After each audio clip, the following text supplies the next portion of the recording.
Right now, an Atlanta man is adjusting to life back in the United States after spending more than 2 years held captive in Afghanistan. We're going to talk to an expert about that part of the world and what could have led to his release. Also, find out about a growing crisis that's happening in the state's the district attorney's office. And the nation is seeing a rise in STEM education. We're going to talk about a new project that's coming to the metro Atlanta area. This is The Take. Let's get it.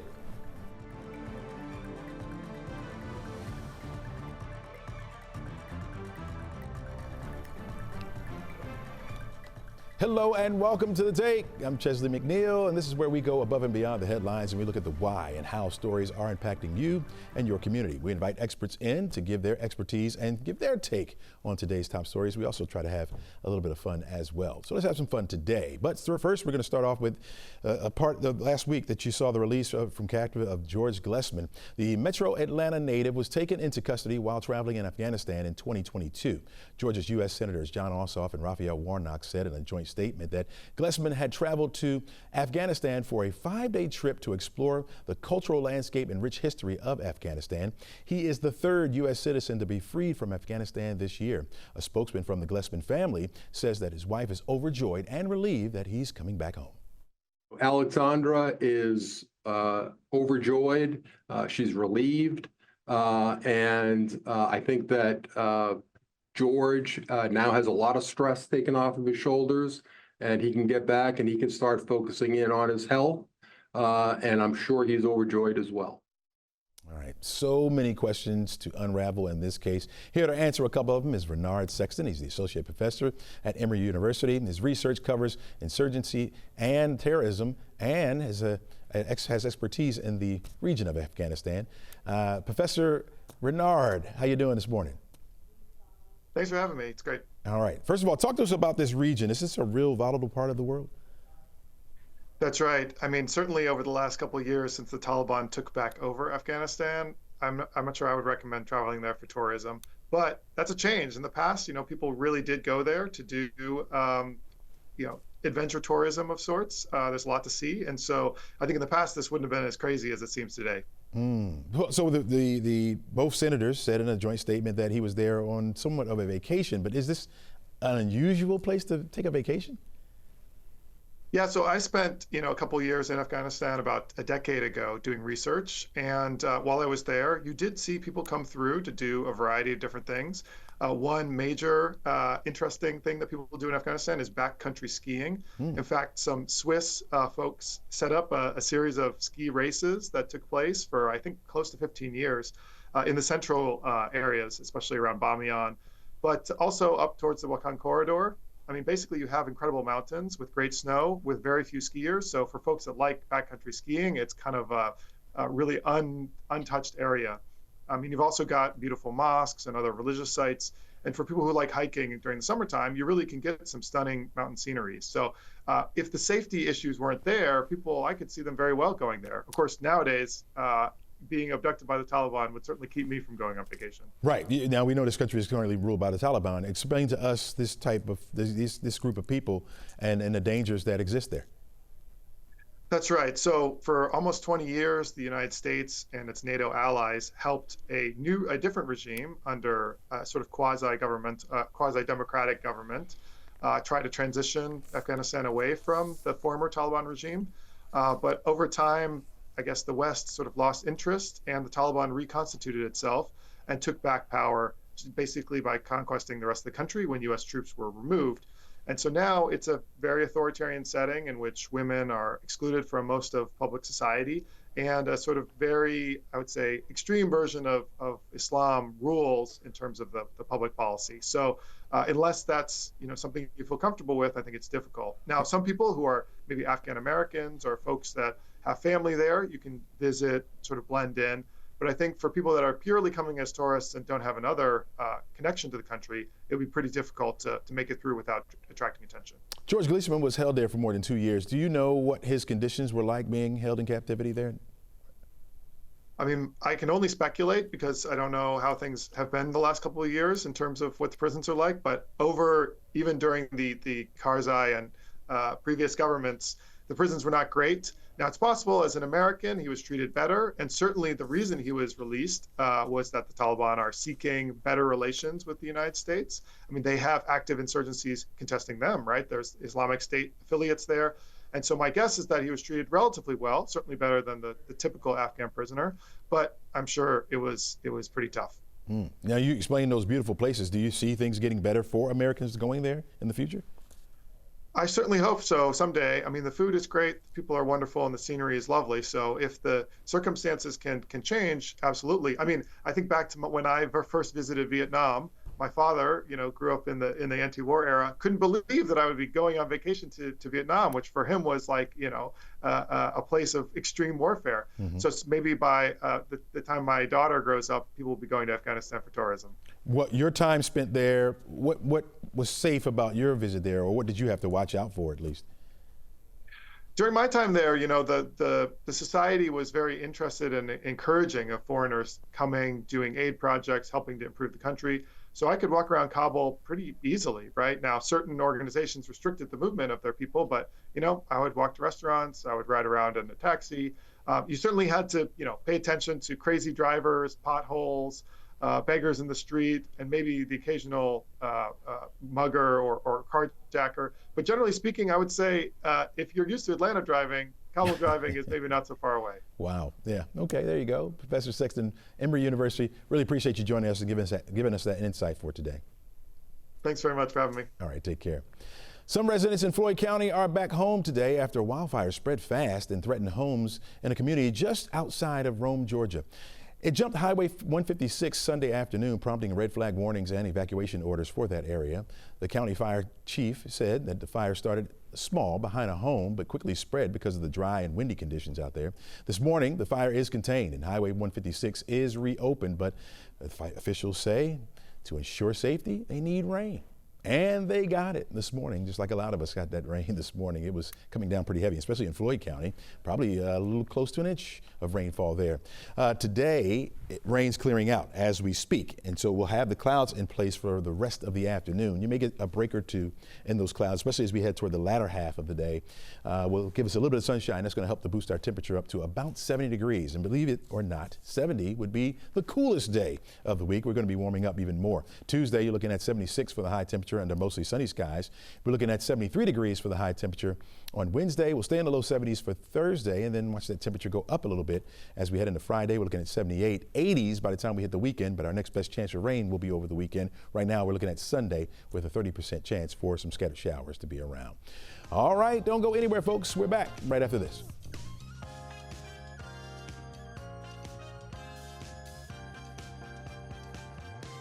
All right, President Trump convenes his cabinet today as protests grow over government cuts and increasing prices from new tariffs. Joining us now is NBC Washington correspondent Alice Barr. And Alice, we saw some of those protests here in Atlanta over the weekend tied to the U.S. Postal Service. Are they making enough noise, you think, to get to the White House?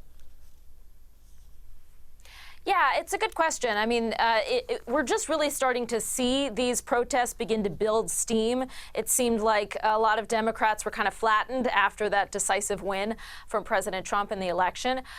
We have heard over the weekend, we saw the progressive pair, Senator Bernie Sanders and Congresswoman Alexandria Ocasio-Cortez, teaming up for some really large protests. Senator Sanders said there were 34,000 in one gathering in Denver alone. So something like that, maybe you could start to see some people paying attention over at the White House. But very clearly, President Trump and the administration have not been deterred at this point by anything they're hearing in terms of protests, by anything they're seeing in the courts.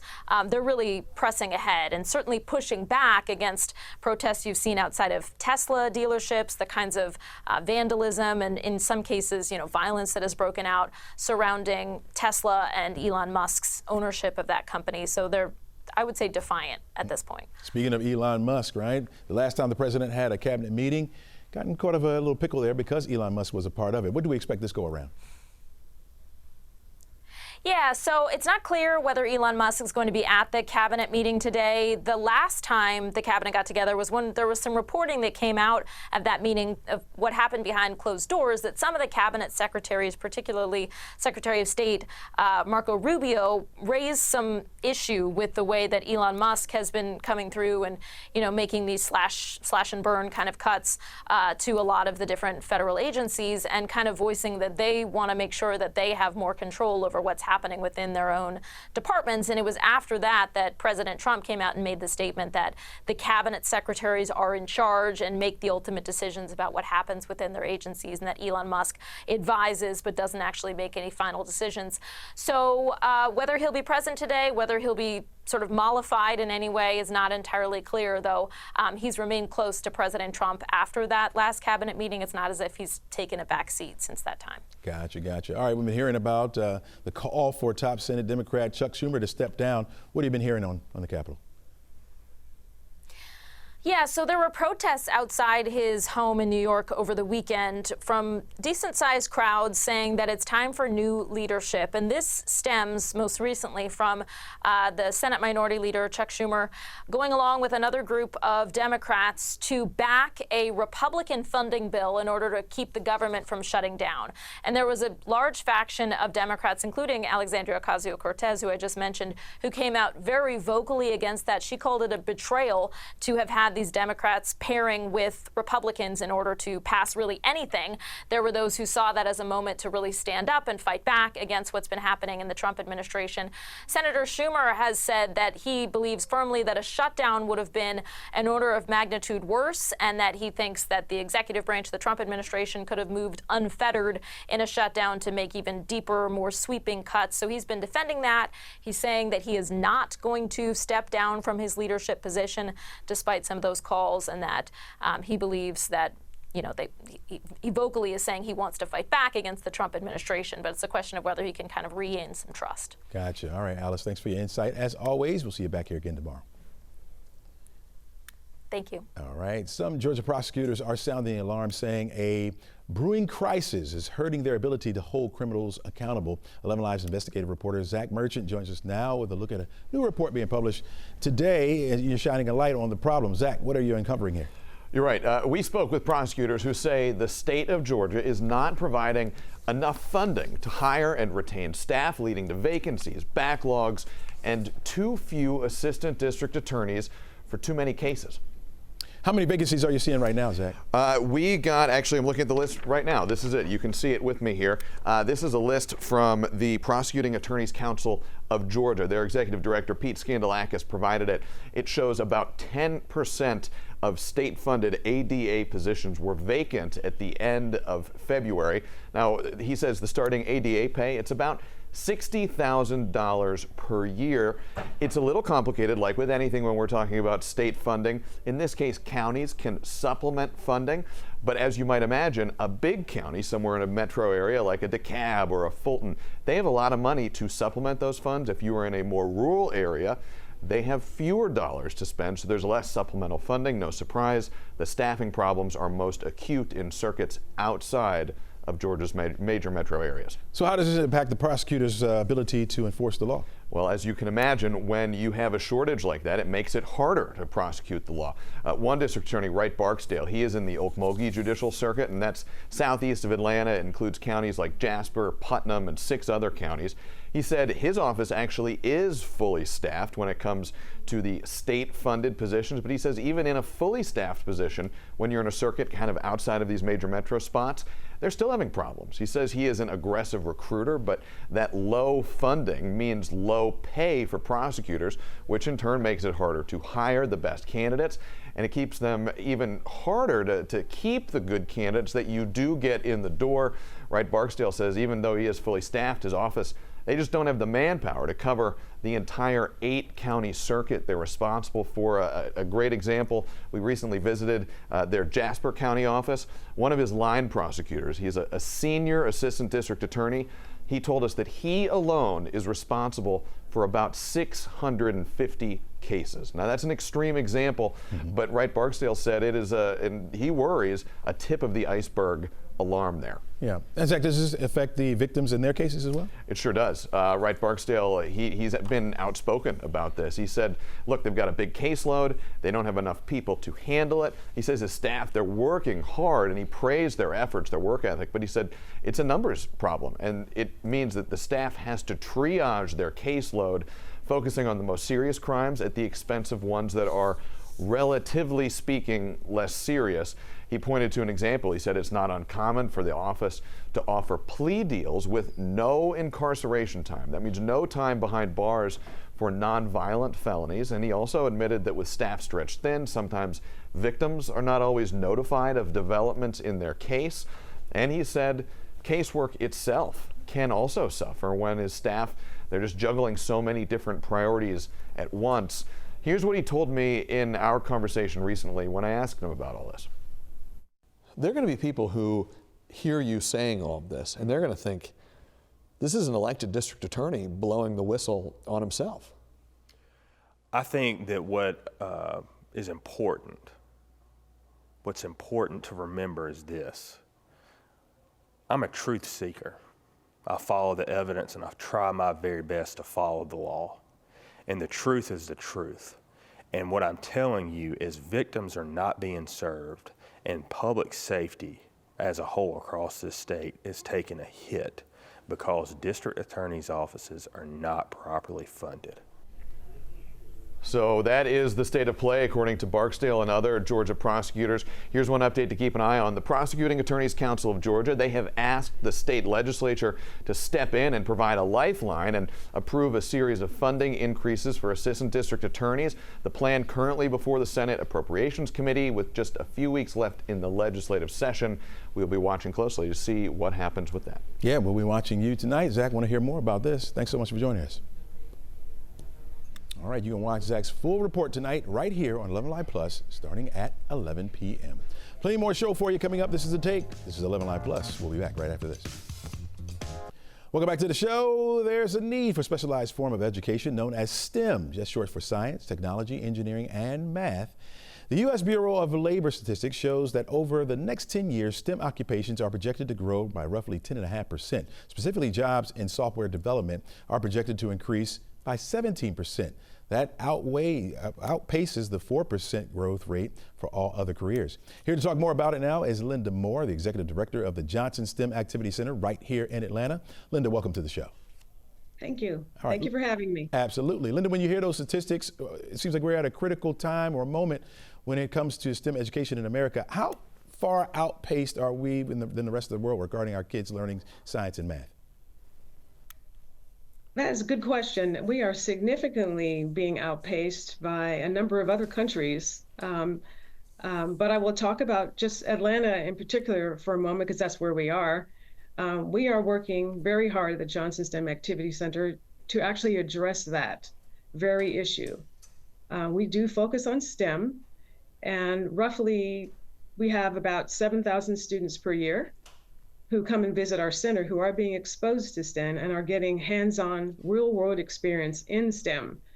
And this has prepared them for opportunities to help meet those demands in the future. What's some of the amazing things that you guys are doing there to help in this regard?